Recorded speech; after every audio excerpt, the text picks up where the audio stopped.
Sanibonani, welcome back to enye video. Ngiyabonga kakhulu ngicela ungakhohlwa ukusubscribe. Uma subscribe, please do so. Like video, share video as well as ukubuka ama-ads kalokho. So namhlanje sikhulumeni ke ngomshado kaKhuzani.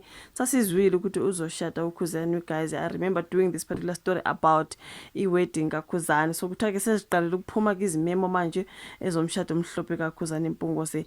Ludabeni luthola laphana, you guys, lubhalwe ephepheni. So lezwe bethi ziqalile ukuphuma izimemo zomshado wakho omhlophe umculi kaMaskandi waseMandaba ke enkandla uKhuzani Mpungose njengoba ke uzobanjwa izinsuku ezimbili. So maphakathi nalonyaka uKhuzani wayememezela ukuthi uzobe ecacelwa ke ngoDisemba 15 kubo laphana ngaseMandaba.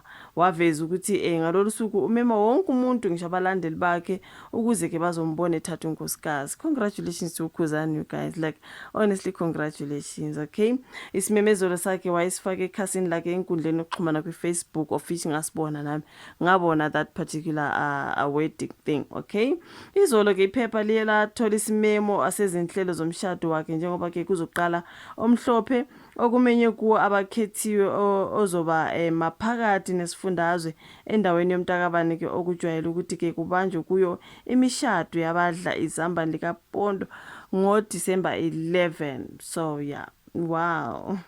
Kuthiwa kulesi simemo ke izicukuthwane eziyalela ukuthi zigqoke okumnyama njengoba ke kuwona umbala wosuku shuthi bazogqoka all black ke mtakabawo.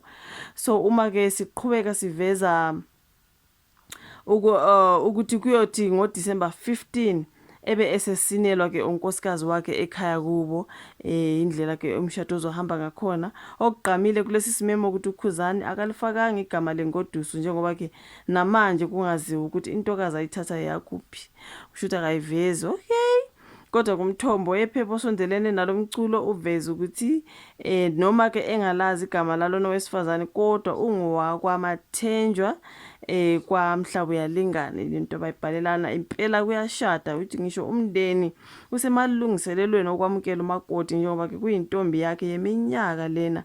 Uyena lona owabonakala ohlelweni lwakhe uKhuzani iKhuzani ayelotsholo lwakhe amakhehla ayisuka enkandla ayisuka enkandla siyaphi, you guys? Okay, ithi ngibone okay, bengisathi ngiyabona ayisuke enkandla eyake ekhweni lakhe. Kujabule wonke umuntu ke emndenini ngesinqumo asithathile ngoba phela bese kuyiminyaka etshela ukuthi usekwenze konke okuhle ekhaya nasempilweni yakhe. Sokushoda nje umakoti. So ke shukuthi ke usezobaphathela ke umakoti. Kwenzeka lokhu nje uKhuzani usanda kukhipha i-album yakhe ethi Inhlanhla iza nebhadi. Alright, so kule album ephume yathakaselelwa abantu ukukhona ke izingoma ezihlukene kuyo esezenze kahle zaze zafinyelela ke ekulahle kwabantu abangu-1 million ezinkundleni zomculo ezi-online. KuFacebook uKhuzani ulokhu babonge njalo abalandeli bakhe ngokuthanda umculo wakhe abakhiphela wona ke kanye ngonyaka. Lesi ke isimemo somshado kaKhuzani Mpungose, guys, kuthiwa kuzobe eshada ke umakoti wakwaMathenjwa ke kodwa ingathi akavezwa kakhulu kodwa ke ngathi kuthiwa kuyazi ukuthi wakwaMathenjwa yena. So he's gonna get married. So yeah man, njengoba siza ukuthi umndeni wakhe ukuthi usukwenze konke siyazi guys nokubona umuzi kaKhuzani lapha kaFacebook hayi usekwenze kungempela owakhile. He's a successful guy nayo yonke into kuthiwa ke bese bekhala ukuthi thatha phela umakoti. Okay, so yona into azobenzela yona ke uKhuzani njengoba ezobishada nje kuthiwa sesiphumile ke isimemo somshado wakhe. Yona into abayibhalelana ephepheni isolezwe angazi isephepheni bafethu le ndaba. So yeah, congratulations to uKhuzani. Indaba ezimnandi lezo ke.